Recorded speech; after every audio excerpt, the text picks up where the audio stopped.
رب اشرح لي صدري ويسر لي امري واحلل عقدة من لساني يفقهوا قولي آمین یا رب العالمین۔ محترم حضرات، معزز سامعین، محترم خواتین، میری ماں اور بہنوں، میری بھائیوں، آج کی گفتگو کا عنوان ہے سورۃ الواقعہ۔ سورہ واقعہ یہ مکی صورتوں میں ہے، کل 3 رکوع پر مشتمل ہے، اس میں آیتیں 96 ہیں۔ اس سورت کے بارے میں مختلف فضائل بتائے گئے ہیں۔ حضرت عبداللہ بن مسعود رضی اللہ تعالی عنہ جب مرض الوفات میں تھے تو حضرت عثمان غنی رضی اللہ تعالی عنہ عیادت کے واسطے تشریف لے گئے، کیونکہ یہ عبداللہ بن مسعود نبی صلی اللہ علیہ وسلم کے اتنے قریب تھے کہ ان کا نام صاحب الوسادہ پڑ گیا تھا، تکیہ والے، تکیہ ساتھ لے کے چلتے تھے، جہاں حضور آرام فرماتے تکیہ پیش کر دیتے۔ لوگوں نے ان کو سمجھا تھا کہ یہ نبی صلی اللہ علیہ وسلم کے گھرانے کے افراد ہیں، اتنا گھر میں ان کا آنا جانا تھا۔ ان 6 اصحاب میں شمار ہیں کہ حضور نے اپنی حیات میں فرمایا تھا کسی کو مسئلہ پوچھنا ہے تو ان 6 میں سے کسی سے پوچھیں۔ ان میں سے ایک عبداللہ بن مسعود بھی تھے۔ ان کی پنڈلیاں بڑی دبلی پتلی تھیں، درخت پہ چڑھے نیم کا یا کسی درخت پر مسواک توڑنے کے لیے، تو ان کی پنڈلیاں دیکھ کر لوگ ہنسنے لگے۔ فرمایا نبی صلی اللہ علیہ وسلم نے تم ان دبلی پتلی پنڈلیوں کو دیکھ کر ہنستے ہو، مگر بخدا یہ نام اعمال میں جب تولی جائیں گی تو بڑی بھاری ہوں گی، بڑی وزنی ہوں گی۔ وہ عبداللہ بن مسعود جب بیمار ہیں، مرض الوفات میں ہیں، تو عیادت کرنے کے لیے حضرت عثمان غنی تشریف لے گئے اور جا کر سے مزاج کرسی میں پوچھا، ما تشتکی، آپ کو شکایت کیا ہے، پریشانی کیا ہے؟ فرماتے ہیں ذنوبی، میرے گناہوں کی پریشانی ہے۔ پھر انہوں نے پوچھا ما تشتہی، آپ چاہتے کیا ہیں؟ فرمایا رحمت ربی، اپنے رب کی رحمت چاہتا ہوں۔ پھر سوال کیا انہوں نے کہ میں آپ کے واسطے طبیب کو بلاؤں؟ فرمایا امرضنی طبیبی، مجھے طبیب نے ہی بیمار کیا ہے، یعنی طبیب سے مراد اللہ کے ساتھ، مجھے طبیب نے ہی بیمار کیا۔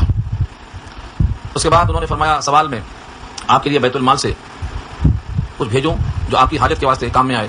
فرمایا لا حاجت لی فیہا، مجھے اس میں کوئی حاجت نہیں ہے، میری کوئی ضرورت نہیں ہے۔ فرمایا بطور ہدیہ اور تحفہ کے قبول کر لیجیے، آپ کی بچیاں ان کے کام میں آ جائے گا۔ تب انہوں نے جواب دیا کہ تم سمجھتے ہو کہ میری بچیوں کے واسطے میں نے کچھ بھی نہیں کیا ہے؟ میں نے سنا ہے نبی صلی اللہ علیہ وسلم سے کہتے ہوئے کہ جس نے روزانہ سورہ واقعہ شام میں پڑھ لیا اس کو زندگی میں کبھی بھی فاقہ نہیں ہو سکتا ہے۔ من قرأ سورۃ الواقعہ کل لیلۃ لم یصبہ فاقۃ ابدا، کبھی بھی فاقہ نہیں پہنچے گا۔ میں نے اپنی بچیوں کو یہ سکھا دیا ہے کہ روزانہ سورہ واقعہ پڑھ لیا کریں، لہٰذا مجھے ان کے فقر و فاقے کی بھی کوئی فکر نہیں ہے۔ اس روایت کو ابن کثیر نقل کرتے ہیں ابن عساکر کے حوالے سے، اور سند میں تصحیح فرماتے ہیں۔ تو گویا سورہ واقعہ میں اللہ تعالیٰ نے اس چیز کو پوشیدہ رکھا ہے، اس کی کیا وجہ ہو سکتی ہے، سمجھنے کی چیز ہے، وہ آپ کو 3 رکوع سننے کے بعد کو سمجھ میں آئے گا۔ سورہ واقعہ کے بارے میں اس میں جو 3 رکوع بتائے گئے ہیں، امت کے 3 قسموں کو بتایا گیا ہے۔ امت میں 3 قسم کے لوگ ہوں گے۔ ایک وہ لوگ ہوں گے جو بالکل مقربین ہیں، مخصوص لوگ، قربت والے، ان کو مقربین کہا گیا ہے۔ اور دوسرے وہ ہیں جو اصحاب الیمین ہیں، عام مومنین جن کا نام اعمال دائیں ہاتھ میں آئے گا۔ اور تیسرے وہ ہیں اصحاب الشمال جن کا نام اعمال بائیں ہاتھ میں آئے گا اور جہنمیوں کی طرف ہوں گے۔ یہ 3 گروہوں کا ذکر کیا ہے سورت کے اندر۔ پھر ان میں سے ہر ایک کے نتائج کو بیان کیا ہے کہ ان کے لیے کیا جزا اور کیا سزا ہے، اور اپنی ربوبیت میں جو دلائل پیش کیے گئے ہیں رب کریم کی طرف سے، ان میں ایک یہ بھی ہے کہ تمہارے لیے رزق کا انتظام میں کرتا ہوں کہ تم کرتے ہو۔ اسی وجہ سے پڑھنے والے کو کبھی فاقہ نہیں ہوگا، یہ اشارہ ہے۔ بقیہ تفصیل آپ سننے کے بعد سمجھ میں آئے گی۔ اس کا نام سورہ واقعہ کیوں ہے کہ اس میں لفظ واقعہ پہلی آیت میں آ رہا ہے، اذا وقعت الواقعہ، واقع ہونے والی، اس کو واقعہ کہتے ہیں۔ واقعہ اس میں فاعل ہے۔ قیامت کے بہت سے ناموں میں سے ایک نام اس کا واقعہ ہے کیونکہ وہ واقع ہونے والی ہے۔ اذا وقعت الواقعہ، وقعت فعل ماضی ہے لیکن اذا داخل ہے، کہیں بھی فعل ماضی پر اذا آئے تو معنی مستقبل کا ہو جائے گا۔ اذا وقعت، جب واقع ہو جائے گی، الواقعہ، واقع ہونے والی، کیا چیز ہے وہ؟ جس کا نام ہے قیامت۔ تو ایک ہی لفظ نہیں ہے، اس کا نام جیسے قیامت ہے ویسے اس کا نام واقعہ بھی ہے۔ لیس لوقعتها کاذبہ، یہ تاکید ہے۔ کس بات کی تاکید ہے؟ کہ جس کے دل میں شک و شبہ ہو اور وہ قیامت کے واقع ہونے میں متردد ہو، اس کی تردید کیا اللہ نے۔ لیسا، نہیں ہے، لوقعتها، اس کے واقع ہونے کے وقت میں، کاذبہ، کوئی جھوٹ، کاذب جھوٹ، کاذبہ جھوٹ ہونے کی کوئی بات اس میں نہیں ہے۔ کاذبہ مصدر ہے جس کا جھٹلانا ممکن نہیں ہے، جس کو جھٹلایا نہیں جا سکتا۔ کاذب، کاذبہ، اس میں فاعل ہے، مصدر ہے۔ بعض کہتے ہیں مصدر کبھی مفعول کے معنی میں آتا ہے، کبھی فاعل کے، یعنی نہیں ہے اس کے واقع ہونے میں کوئی جھوٹ، اس کا واقع ہونا بالکل یقینی ہے۔ جب وہ واقع ہوگی تو لوگوں کے حال 2 قسم پر ہوں گے، خافضہ، پست کرنے والی، رافعہ، بلند کرنے والی، یعنی بہتوں کو پست کرے گی اور بہتوں کو بلند کرے گی۔ جس طرح قرآن کریم کی 2 صفت بتائی گئی ہے پہلے بارے میں، یضل بہ کثیرا ویہدی بہ کثیرا۔ اس قرآن سے بہتوں کو ہدایت ملتی ہے اور بہتوں کو گمراہی ملتی ہے۔ گمراہی فاسقوں کو ملتی ہے، ہدایت متقیوں کو ملتی ہے۔ ایسے ہی جب قیامت آئے گی تو سب کے لیے آفت نہیں ہے، کسی کو تو پست کرے گی اور کسی کو بلند کرے گی۔ خافضہ، پست کرے گی، جس کو پست کرنے والی ہے یہ جو اس کے حال ہوں گے یعنی کافر۔ رافعہ، بلند کرنے والی ہے جو اس کے حال ہوں گے یعنی مومنین۔ تو اس میں 2 دھاری تلوار ہے، یہ بلندی بھی عطا کرتی ہے اور پستی میں بھی ڈال دیتی ہے۔ حضرت تھانوی علیہ رحمہ فرماتے ہیں کہ اس میں کچھ واقعات نفخہ اولیٰ کے پہلے کے ہیں اور کچھ واقعات نفخہ ثانیہ کے ہیں۔ مختلف احوال ہوں گے، مختلف احوال. جب سور پھونکا جائے گا تو سب کے سب ختم ہو جائیں گے، تو وہاں پستی کا سواری اور وہاں بلندی کا سواری پیدا نہیں ہوتا، سب ختم. اب دوبارہ جو اٹھائے جائیں گے، دوبارہ سور پھونکا جائے گا 40 سال کے بعد، وہ بھی وہاں کے، تو اس موقع کا یہ حال ہوگا کہ کوئی پست ہوگا کوئی بلند ہوگا. تو پہلا واقعہ نفخہ اولیٰ سے پہلے کا ہے. اور خافضۃ رافعۃ یہ نفخہ ثانیہ کے بعد کا ہے. اذا رجت الارض رجا جب زمین ہلائی جائے گی. رجا کے معنی آتے ہیں زلزلہ کی طرح ہلا دینا، لرزنے لگنا. رجا اذا رجت الارض جب زمین لرزنے لگے گی. رجن اور رجن جس کے معنی سخت قسم کا کپکپانا، زمین کپکپائے گی سختی کے ساتھ، سخت زلزلے کے ساتھ. وبست الجبال بسا اور پہاڑ ریزا ہو جائیں گے، چورا ہو جائیں گے.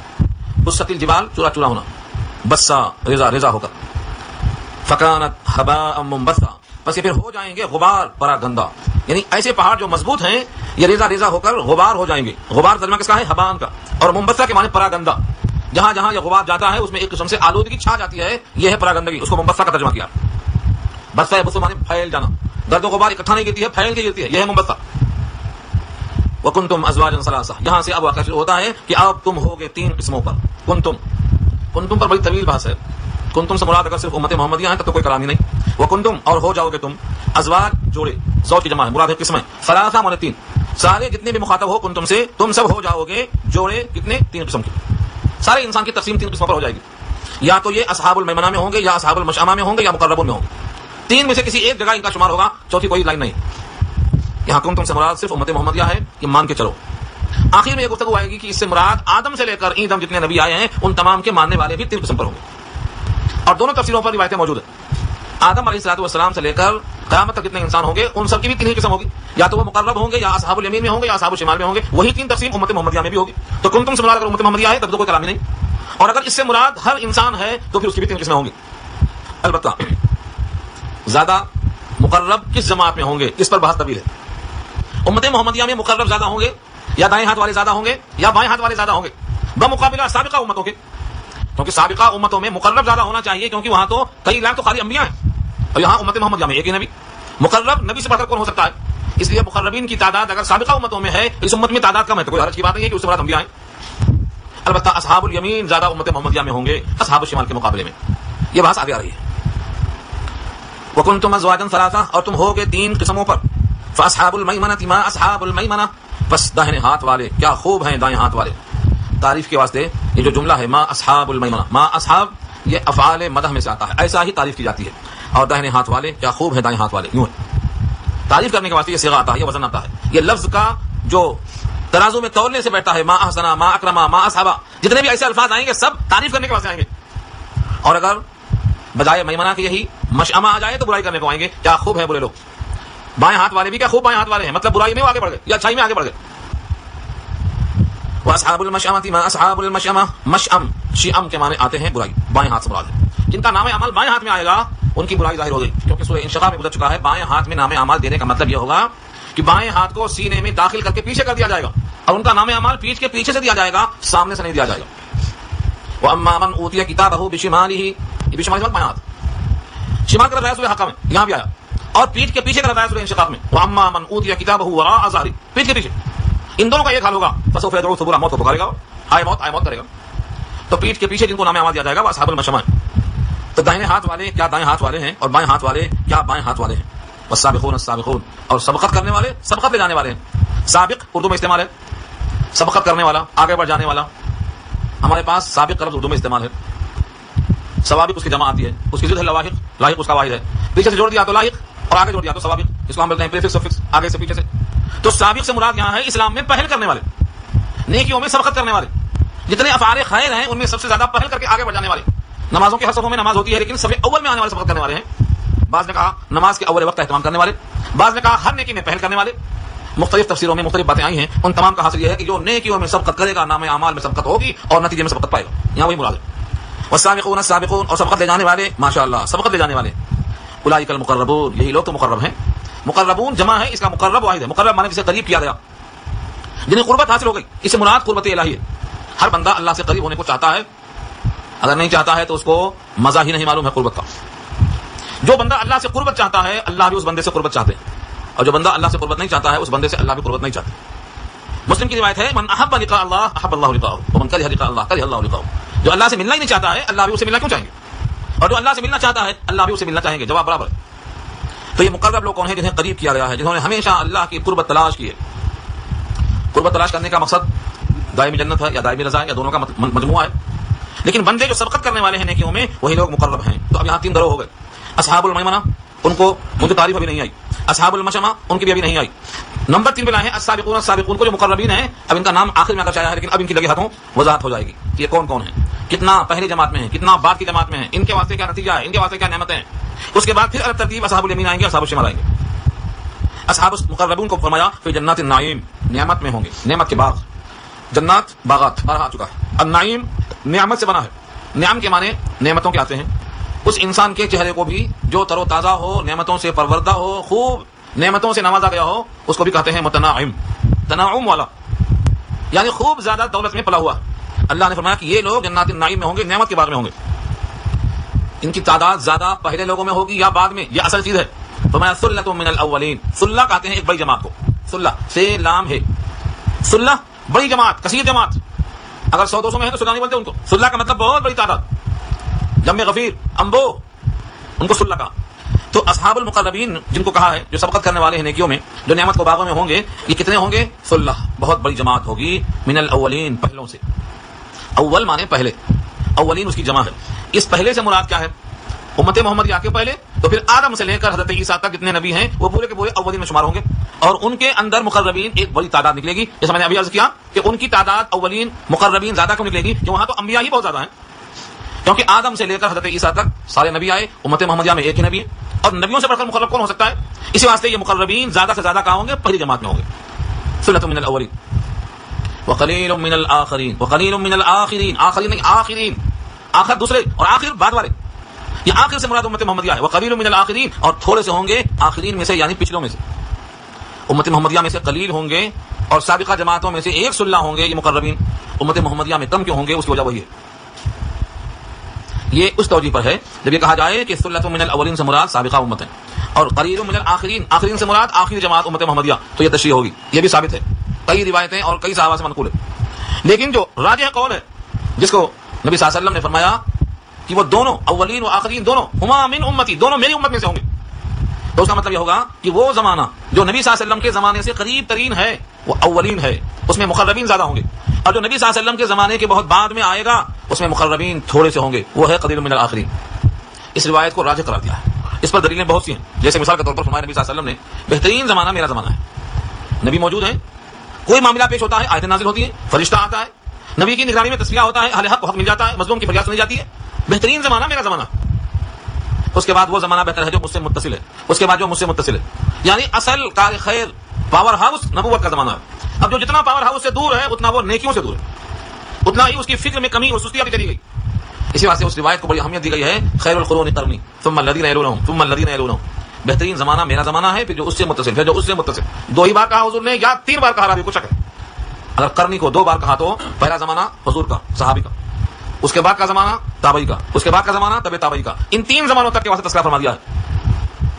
خیر القرون قرنی، بہترین زمانہ میرا زمانہ، قرنی زمانے کو، لیکن قرنی کے قاف رے نون یا سے پھر جو تشبیہ دی گئی ہے کہ صدیق کی قاف ہے وہ آخر میں ہے، میں یہاں پہلے ہے قرنی، اور خلافت صدیق کا زمانہ پہلا ہے، اس سے مراد قاف سے ابوبکر صدیق کی قاف ہے، اور قرنی میں جو رے ہے اس سے مراد عمر کی راہ ہے، اور نی میں جو نون ہے اس سے مراد عثمان کی نون ہے، اور قرنی میں جو یا ہے اس سے مراد علی کی یا ہے، یہ خلفاء کا زمانہ ہے، سب سے بہترین زمانہ یہ خلفاء راشدین کا ہے۔ گویا میرے بعد زمانہ ان خلفاء کا اچھا ہے جو 30 سال پر محیط ہے، یہ بہترین زمانہ ہے، 30 سال کا یہ زمانہ بہترین زمانہ ہے، ان میں جو لوگ پیدا ہوں گے یہ مقربین پیدا ہوں گے، اور اس کے بعد جو زمانے میں لوگ پیدا ہوں گے اس میں مقربین ہوں گے لیکن قلیل ہوں گے۔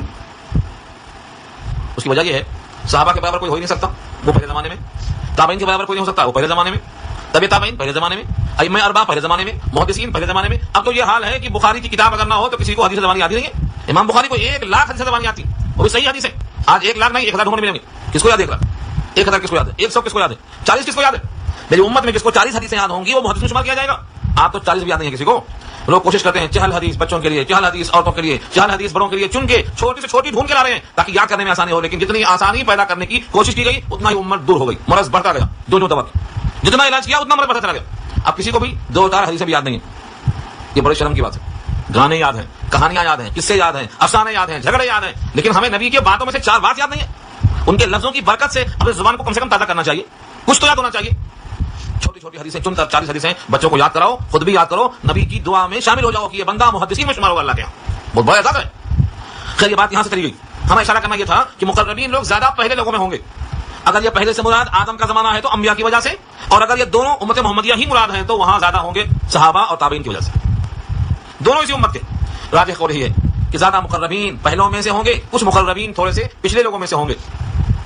اب ان کے مناقب بتاتے ہیں. علی سرر موضونہ متکئین علیہا متقابلین یطوف علیہم ولدان مخلدون باکواب واباریق وکأس من معین لا يصدعون عنها ولا ينزفون وفاكهة مما يتخيرون ولحم طير مما يشتهون وحور عين كأمثال اللؤلؤ المكنون جزاء بما كانوا يعملون لا يسمعون فيها لغوا ولا تأثيما إلا قيلا سلاما سلاما. آیت نمبر 26. یہاں تک تذکرہ ہے ان کا، یہاں تک مقربین کے لیے نعمتوں کا تذکرہ کیا اللہ نے. ایسی نعمتیں بتائی ہیں مقربین کے لیے جن کا تعلق شہر والوں سے، اور اصحاب الیمین میں جو نعمتیں بتائی ہیں وہ ایسی ہیں جن کا تعلق ہے گاؤں والوں سے. لکھا ہے بعض شارحین نے، خود تھانوی کے الفاظ ہیں کہ اصحاب المقربین کی نعمتیں ایسی ہیں جیسے شہر والوں کی، اصحاب الیمین کی نعمتیں ایسی ہیں جیسے گاؤں والوں کی. جتنا فرق ہوتا ہے اہل بادیہ اور اہل شہر میں، اتنا فرق ہوگا ان دونوں کے درمیان نعمتوں میں. یہ ایک قسم کا لطیفہ ہے، کیونکہ انسان جنت کے بارے میں جتنا دنیاوی چیزوں کو جانتا ہے اتنا ہی سوچ سکتا ہے. حقیقت تو یہ ہے، وہ جو روایت بارہا آ چکی ہے، ہم نے جو انتظام کیا ہے وہ بندہ سوچ بھی نہیں سکتا ہے. جو دیکھے گا وہی سوچے گا، جو جانے گا اسی کے بارے میں غور کرے گا. ہم نے تو نعمتیں بنائی ہیں کہ کسی کان نے سنا ہی نہیں، اور کسی آنکھ نے دیکھا ہی نہیں، اور کسی کے دل میں خیال نہیں گزرا. تو اب ہم ان نعمتوں کو سن کر کے ایک تصور لاتے ہیں. جیسے ہی چارپائی کا ذکر آتا ہے، یہی چارپائی آتی ہے اپنے بیڈ روم والی، وہ چارپائی کہاں میں آتی ہے. تو اللہ نے کچھ صفتیں بڑھا دی ہیں، ان صفتوں سے آپ تھوڑا سا اس طرف اپنے ذہن کو لے جا سکتے ہیں. ہر لفظ میں جہاں جہاں جو نعمتیں آئی ہیں کچھ صفت کا اضافہ کیا، اسی سوچ کو پیدا کرنے کے لیے. اب دیکھیں غور سے آپ. مثلا کہا سرور، تو صفت لائے اس کی موزونہ. سرور جمع ہے، سریر کہتے ہیں تخت شاہی کو. سریر تخت، مسہری، چارپائی، سب پہ اس کا اطلاق ہو سکتا ہے. اونچی چیز تختوں کی طرح جو ہوتی ہے اس کو آپ سرور کہتے ہیں. لیکن جب موزونہ آیا، موزونہ، میم واو ضاد واو نون ہے، موزونہ، تو کہتے ہیں جس میں سونے کے تاروں سے اس کو جڑاؤ بنایا گیا. اب اس سونے کے تاروں سے چارپائی کا جڑاؤ کیسا ہوگا یہ دماغ لے جانا، کیونکہ یہ نظر نہیں آیا اپنے کو. تخت بلقیس بھی دیکھا نہیں، تخت سلیمان بھی دیکھا نہیں، تخت کسریٰ بھی دیکھا نہیں. ان کو دیکھتے تو تھوڑا بہت سوچ سکتے تھے. اب اگر تار سونے کی ہیں بھی تو نقلی ہوں گے. تو فرمایا علی سرور موضونہ، ایسے جو تخت ہیں جو سونے کے تاروں سے بنے ہوئے ہوں گے. یہ صفت بڑھائی گئی ہے سوچنے کے لیے. متکئین علیہا متقابلین، تکیہ لگائے ہوئے ہوں گے اس پر. متقابلین تقابل سے بنا ہے، تقابل مانے آمنے سامنے. متقابلین آمنے سامنے بیٹھ کر. یہ آمنے سامنے کون ہوں گے؟ ان کے جوڑے ہوں گے جس کا ذکر سورہ یاسین میں آیا ہے. ہم وازواجہم فی ظلال، وہ اور ان کی بیویاں چھاؤں میں ہوں گی. یہاں وہی مراد ہے. یطوف علیہم، طواف کریں گے ان پر، آئیں گے جائیں گے، ارد گرد پھریں گے، چکر لگائیں گے. کون؟ ولدان. ولد کی جمع ولد، ولدان کے معنی بچے. اور ولدان کے ساتھ ایک صفت نہیں، دو صفت نہیں، تین صفت نہیں، صفتیں ہی لگا دی. سب سے اہم صفت لگائی گئی ہے مخلدون. مخلد بنا ہے خلود سے، ہمیشہ کے لیے یہ بچے ہی بنائے گئے ہیں. یہاں کا بچہ تھوڑے دن میں موچ آ جاتی، تھوڑے دن میں بال نکل آتے، تھوڑے دن میں یہ جوان ہو جاتا، تھوڑے دن میں یہ بڈھا ہو جاتا. لیکن یہ جو بچے ہیں جس طرح جنت میں حوریں پیدا کی گئی ہیں، جنت کی حوریں کہیں سے آئیں گی نہیں، وہیں پیدا کی جائیں گی.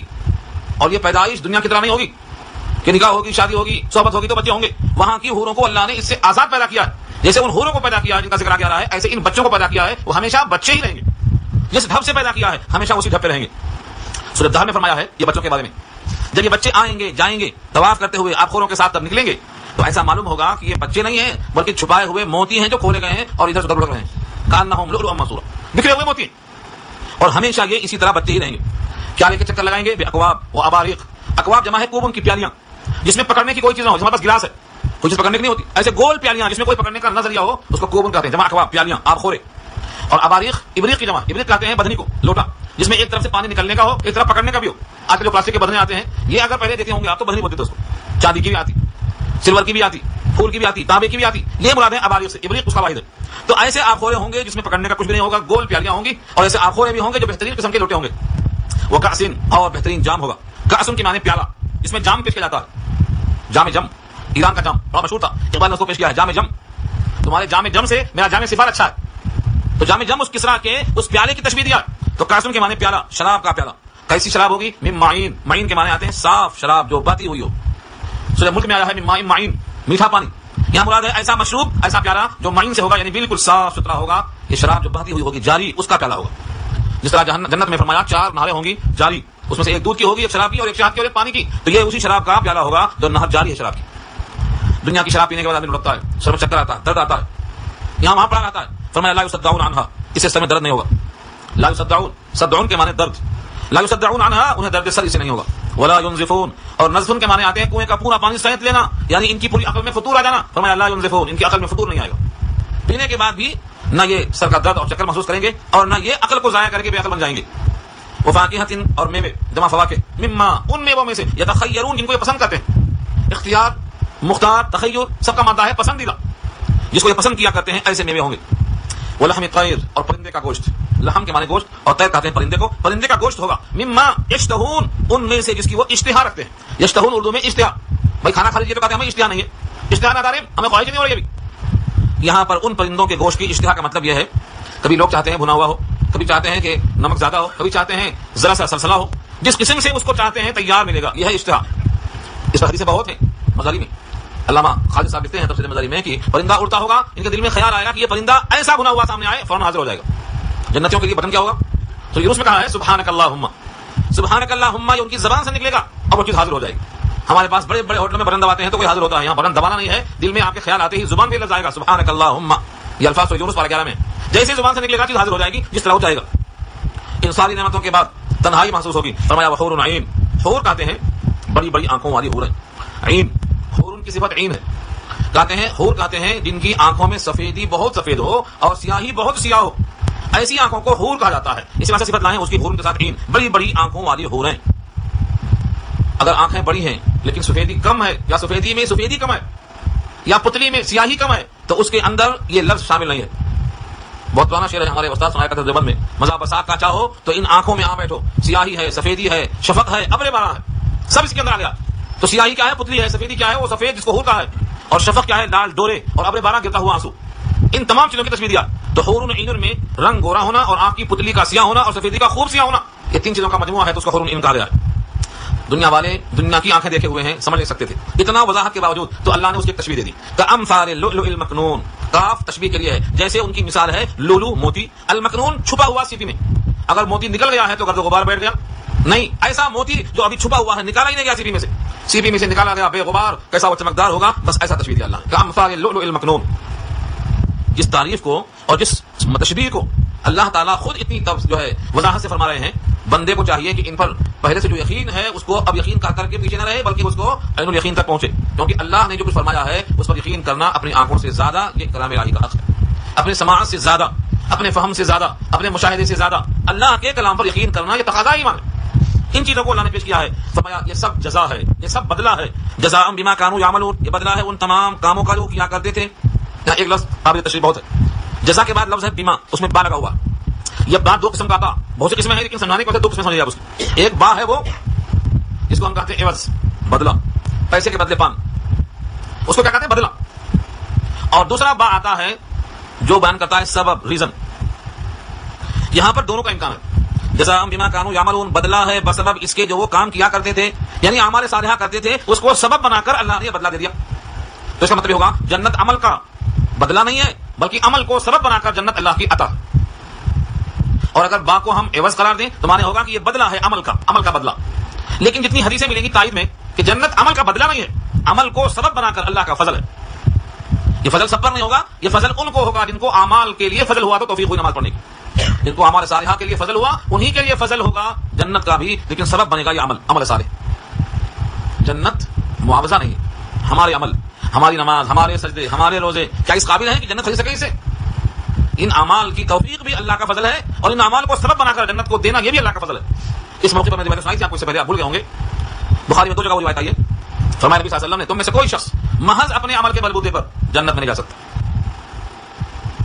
کوئی شخص تم میں سے محض اپنے عمل کے بلبوتے پر جنت میں نہیں جا سکتا.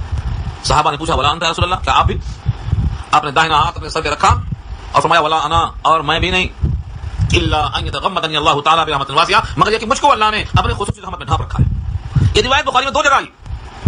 وہاں بھی یہی مقصد ہے کہ جنت عمل کا بدلہ نہیں ہے، ہاں عمل کو سبب بنا کر اللہ کا فضل ہوگا تو جنت اللہ کے فضل سے ملے گی.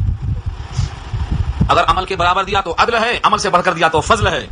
ہم کو جو 1 گلاس پانی ملتا ہے، دنیا میں جتنی نعمتیں ہم استعمال کرتے ہیں ہمارے عمل یہی ختم ہو جائیں گے. پانی کے بدلے جو عمل کرتے ہیں یہ عمل ہمارے یہی ختم ہو جائیں گے. پانی کے بدلے ہمارے پر اتنی نعمتیں اللہ کی ہیں کہ ہمارے دنیا میں سارے اعمال انہی نعمتوں کے بدلے میں بھی برابر نہیں پورے ہوں گے. جنت تو کیا ملتی ہے؟ تو یہ چیز اگر دماغ میں آ گئی تو جنت ملنے کے لیے ہمیشہ نگاہ کہاں ہوگی؟ اللہ کے فضل پہ ہوگی، اور اپنے عمل کا غرور نہیں رہے گا، ہم بڑے ایسے، ہم بڑے ویسے، ہم نے یہ کیا، ہم نے وہ کیا۔ یہ سب اعمال کی توفیق بھی اللہ کا فضل ہے۔ جن کو وہ فضل کرنا چاہیں گے جنت کا، یہ فضل بھی انہیں کی طرف سے ملتا ہے۔ تو یہ بدلہ ہے بسبب اس کے کہ جو وہ دنیا میں عمل کیا کرتے تھے۔ تو با کا ترجمہ دو یاد رکھنا، ایک باعوض عمل کے اور ایک بسبب عمل کے۔ راجح قول یہی ہے کہ بسبب عمل کے ملتا ہے، باعوض عمل کے نہیں ملتا۔ تو با عوضیہ نہیں ہے، با سببیہ ہے۔ لا يسمعون فيها لغوا ولا تاثیما، نہیں سنیں گے اس کے اندر کوئی لغو، کوئی بکواس، کوئی بےہودہ آواز سنیں گے ہی نہیں۔ ولا تاثیما، اور نہ گناہ کی بات۔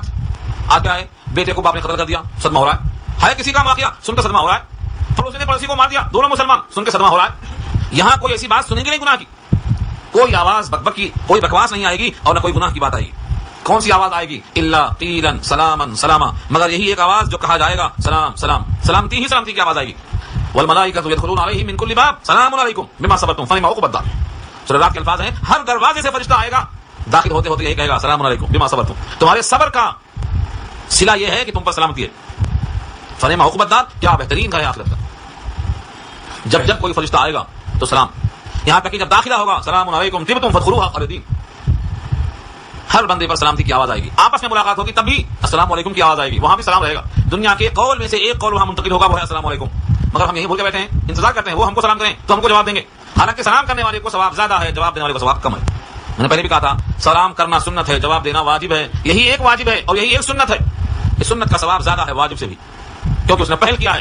اس سبقت کرنے کی بنا پر سنت کا ثواب زیادہ ہوا، پچھڑ جانے کی وجہ سے واجب کا ثواب کم ہو گیا۔ پچھڑنا بھی خیر سے، خیر میں سبقت کرنا۔ یہاں تک آیت نمبر 26 ہوئی، جس میں تذکرہ کس کا آیا ہے؟ سبقت کرنے والوں کا، جن کو مقربین کہا گیا ہے۔